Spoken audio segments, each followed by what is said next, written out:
नमस्कार दोस्तों, मैं हूं अनीश और आज मैं आपको एक ऐसी कथा सुनाने जा रही हूं जिसमें भक्ति है, रहस्य है और एक बहुत गहरी जीवन की सीख छिपी है। ये कहानी है ऋषि भृगु की, पार्वती जी की और महादेव जी की। और इसी कथा से अर्धनारीश्वर के दिव्य रूप का भी जन्म हुआ था। तो चलिए शुरू करते हैं इस कहानी को। कांति सरोवर, जिसे कृपा की झील भी कहा जाता है, यहीं पर शिवजी अपने ध्यान में बैठे थे। वातावरण शांत था, चारों तरफ प्रकृति का संगीत गूंज रहा था। शिवजी के सामने कुछ विशेष साधक बैठे थे, सप्तऋषि। उन्हीं में से थे ऋषि भृगु, शिवजी के अनन्य भक्त। पार्वती जी भी वहीं मौजूद थी, जो शिवजी के पास बैठी हुई थी।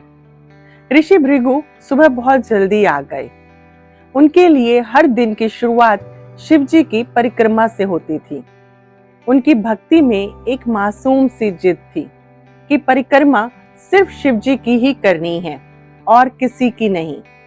तो वो शिवजी के पास पहुंचे और बिना हिचकिचाए सीधा शिवजी और पार्वती के बीच में से निकलकर परिक्रमा पूरी कर ली। शिवजी मुस्कुराए, लेकिन पार्वती जी नाराज हो गई। उन्हें यह तरीका बिल्कुल भी ठीक नहीं लगा। पार्वती जी ने शिवजी की तरफ देखा, जैसे पूछ रही हो कि ये कैसा अनादर है। शिवजी धीमे से मुस्कुराए और कहा कि थोड़ा और पास आ जाओ।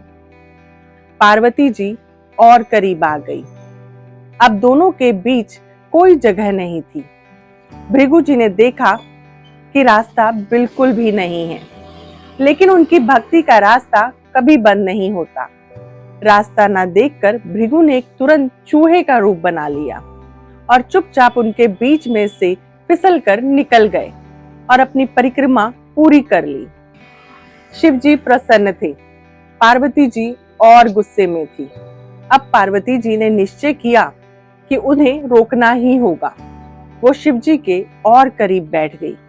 अब तो सच में ही कोई जगह नहीं बची थी, लेकिन भृगु की भक्ति में अजीब सी मासूम ताकत थी। उन्होंने फिर रूप बदला।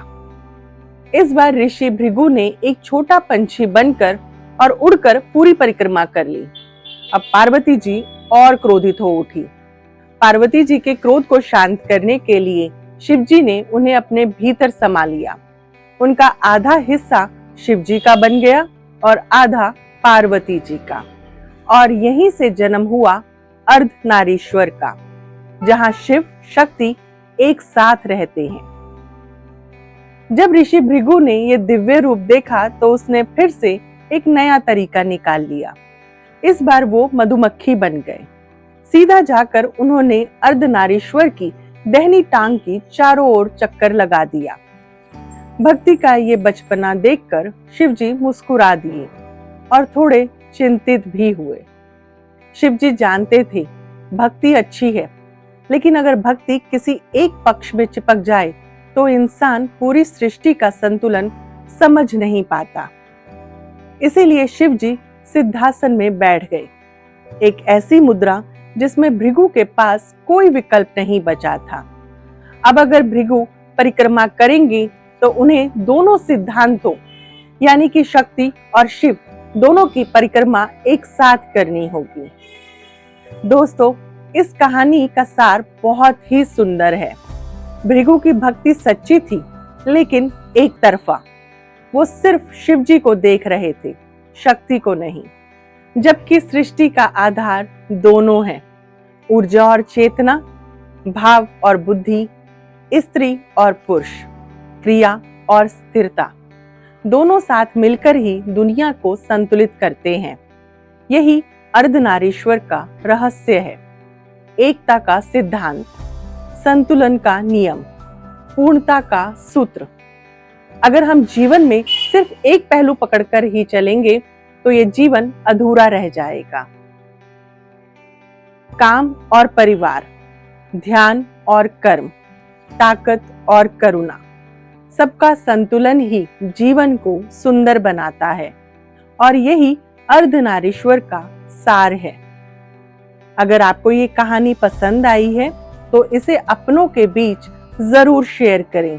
साथ ही ऐसी कहानियां सुनने के लिए चैनल को सब्सक्राइब जरूर करें। खुश रहिए, स्वस्थ रहिए।